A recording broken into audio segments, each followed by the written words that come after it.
Shut up and sit down. Well, hello, whippersnappers. It's the geezer again. I am going to do a little demo of the game Gems of War.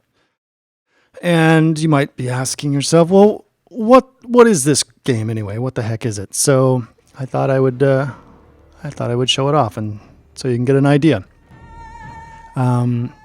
When I got it, it was free. I don't know if that's always the case, but it was free when I got it, and I thought for a free game, it's pretty good. I think you would call this a freemium style game, perhaps if it's always free, because there are things inside the game you can buy. With a lot of these kind of games, there's an in-game currency you can buy, and it's no different here.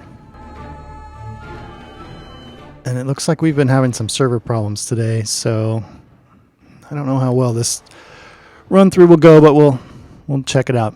All right, so you have a hero character that you level up over time. So this is sort of, it's more than just a simple match-3. There's RPG elements. There's collecting elements, because you collect like creatures and troops really for you. But let me show you what some of the different elements are in here. So you have a character that you get to choose the sex and the race of, and the clothes and things a little bit. So on the bottom that's sort of a menu. If you go into hero, it will show you your character. So I'm in a guild, so that's why it says the Knights Templar there. If you look at your character, it's where you can change your appearance, male and female, and your race. I'm currently elf. You could switch at any time to any of these other things. It doesn't matter. It doesn't have any bearing on the game. You have a weapon. These are different weapons you've found in the game, and I will explain more about what it means to have a weapon like this. But as you can see, this is the one I have currently now. It's called the Wizard's Wand. It says it deals 6 damage randomly, split among enemies. And I'll explain that purple 7 up there in a second. Your costume. You can choose if you've bought... You can buy different costumes, so if you have different ones, you could switch. And some of them give you pluses and minuses to things. Masteries are for the different colored gems that you'll be matching. And when you match, you'll have a percentage chance to get extra gems of that color. So as you increase the mastery level in each of the colors, it gives you a higher chance. And it shows my attributes over there: my current health, attack, armor, and magic. Under troops, this is where you have all the creatures that you've collected. These are they're like cards, but they're actually creatures that you can choose to play with. I have a bunch of them here. And you can level these up. Up in the upper left up there where it says 97, those are what they call souls, and you use those to level creatures. So for instance, if I wanted to level up this level 1 Etten, it would cost me 10 to train it. And I'll just show you what that does here. Spend 10 souls, yes.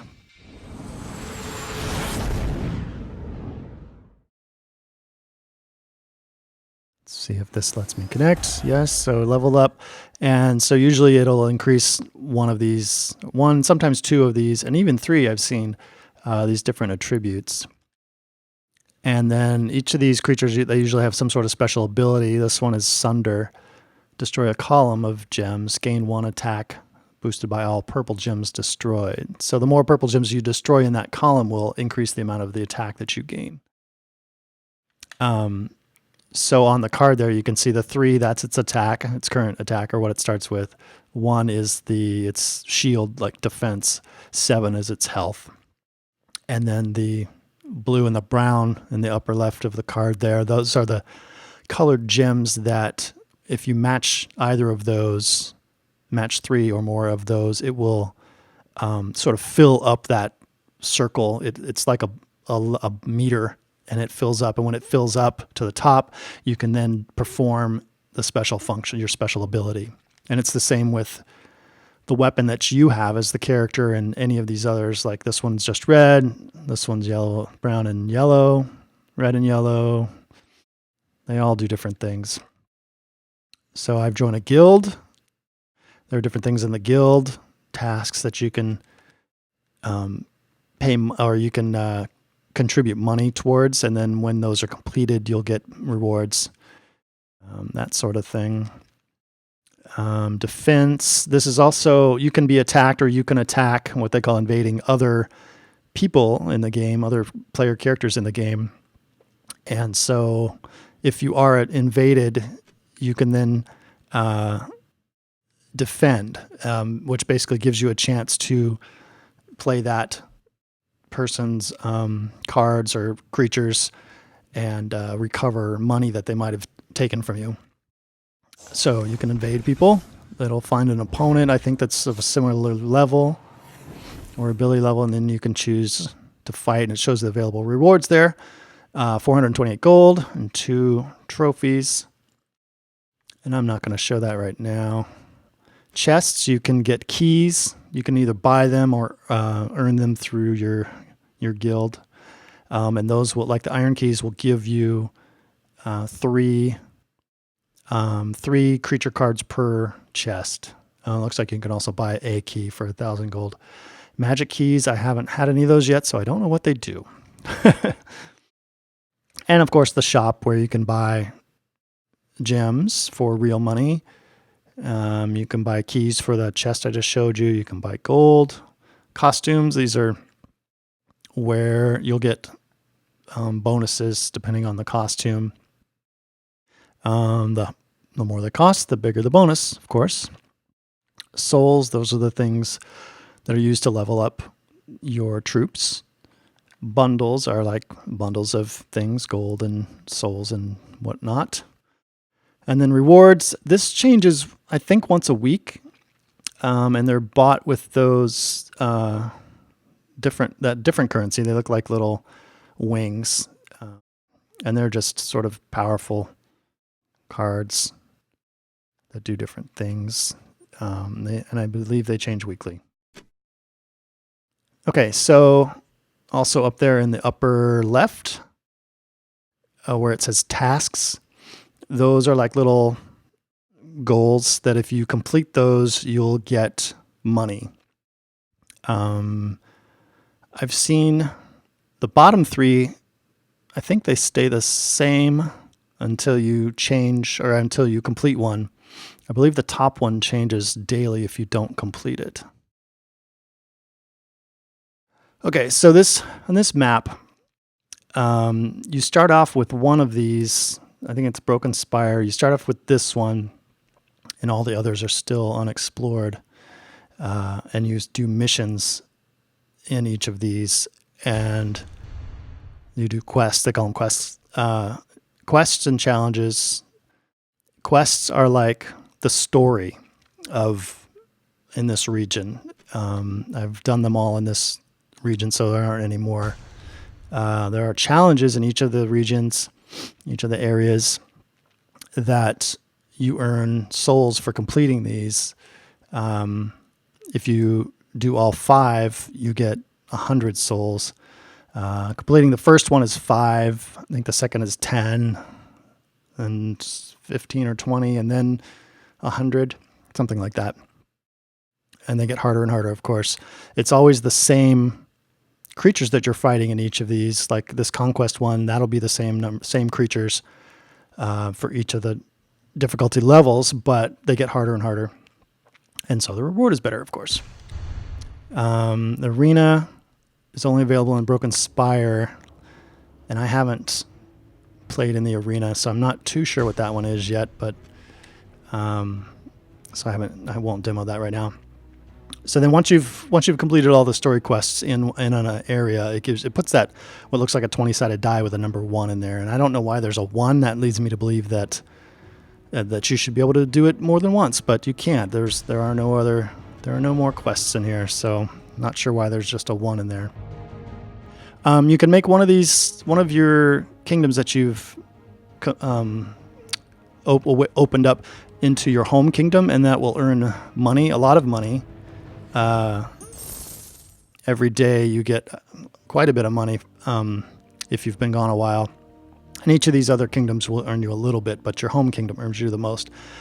And to open up one of these kingdoms that you don't already have available, you pay money. For instance, this one to unlock would be 2,000 gold. So I'll do that just to demonstrate it. New banner. And now I have 8 kingdoms. Okay, so now that's available to do quests in. See the little red shield with the exclamation point.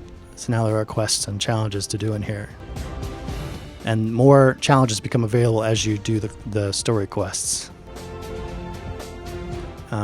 So these, blue shield with swords, those are more I could unlock if I wanted to pay.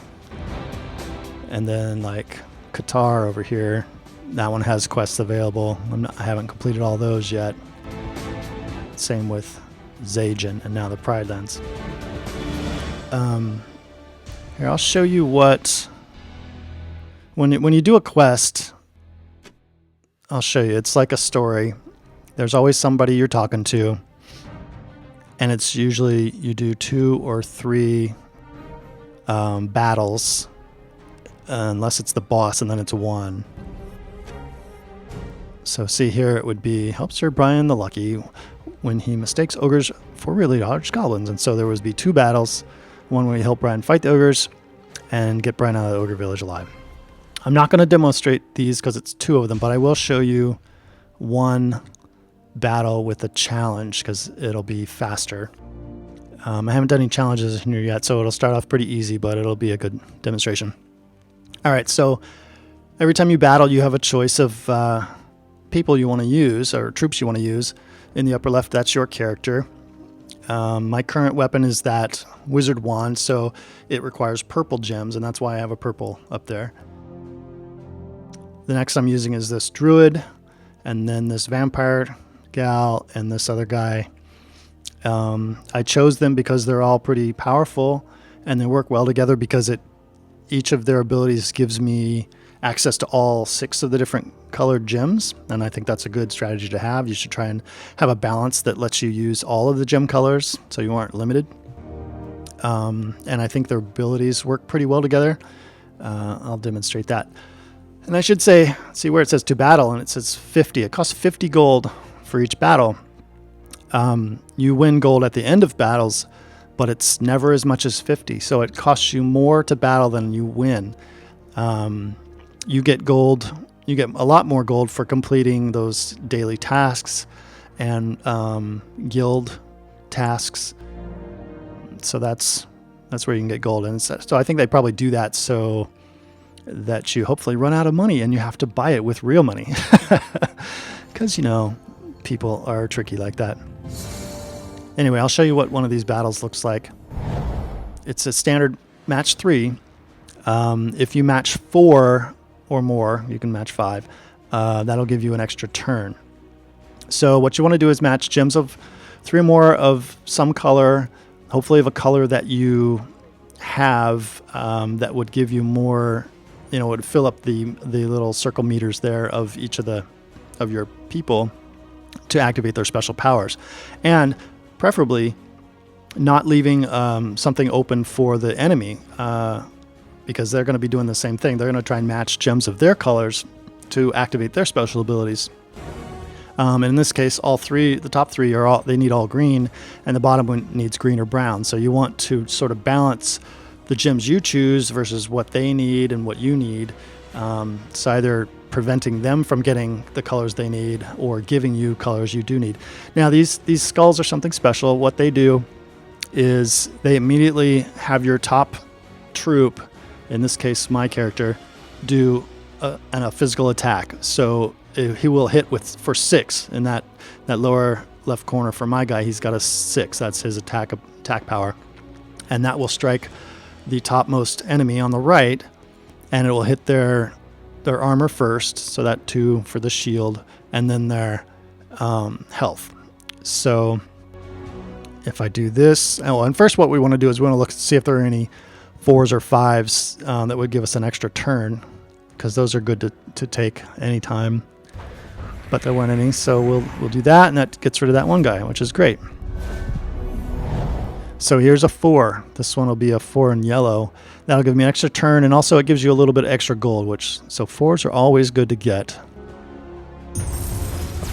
So there's an extra turn.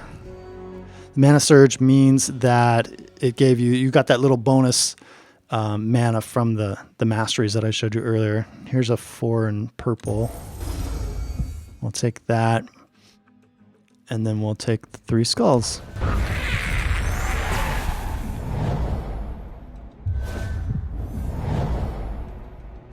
So they want green or brown. I'm trying to deny them some of that while at the same time taking things I do want. I'm going to take green. And I've almost filled up the meter for my little druid wolf guy. He needs green or blue. So I'm going to take this. Well, wait. I'm going to do this blue. Activated my druid special weapon that I can use next time. However,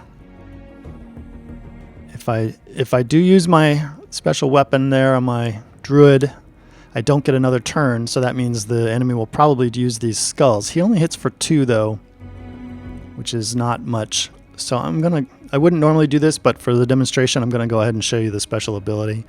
You hold down L1, and then you can press one of the 4 buttons to choose one of their special abilities. The square shows you he's got a Thorn Whip. He deals 6 damage to 2 random enemies and 1 damage to adjacent enemies. Since there are only 2 enemies here, they're each going to get hit for 7 total, I think. Let's try it.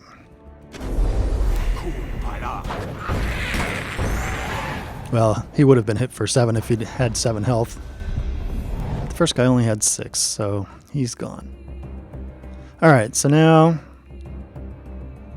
well, let's see if I can get to activate this other my vampire special ability here, so I can show you that one, because that's pretty cool.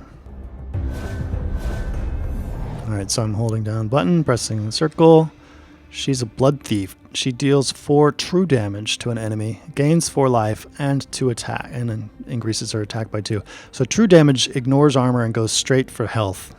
So they're really good against characters or troops, enemy troops that have a lot of armor, and just ignores that and goes right for their health. And it also increases her health and her attack. So she gets pretty powerful if you use this often, which I like to. Okay, and this is going to kill my guy, kill the enemy, last enemy, and I will win the game. Victory! Gives you 13 gold, 4 souls, increases your level a little bit. And that's that challenge. So then if you go back in here and see, it's put 1 star in there. Now if I do it again, it'll be the same enemies, but they will be harder. And you'll get more souls if you win. So that's pretty much it. It gets a little. This kind of game I really like because I like Match-3. I like the collecting aspect. I like the role-playing aspect. So it's been a little addicting. I play this one a lot. I like collecting the different troop cards and trying to level them up. Yeah, overall I've liked this, especially for being free. I've really liked this game. It's a little weird sometimes, like today. It hasn't been connecting to the servers very well for some reason, but this is the first time I've seen that happen. There was a software update recently, and I did have one crash after that, but just the one time. It's also a little weird with some of the sound in that some of the sound effects are too loud compared to the rest of it. So I've had to turned some of that down in here, and hopefully it wasn't too loud. Anyway, that's the basics of Gems of War. Hope you liked that. Hope you found it interesting. Anyway, that's going to be it for this, and make sure to hit that subscribe button, hit that thumbs up, and I will catch you later, snappers.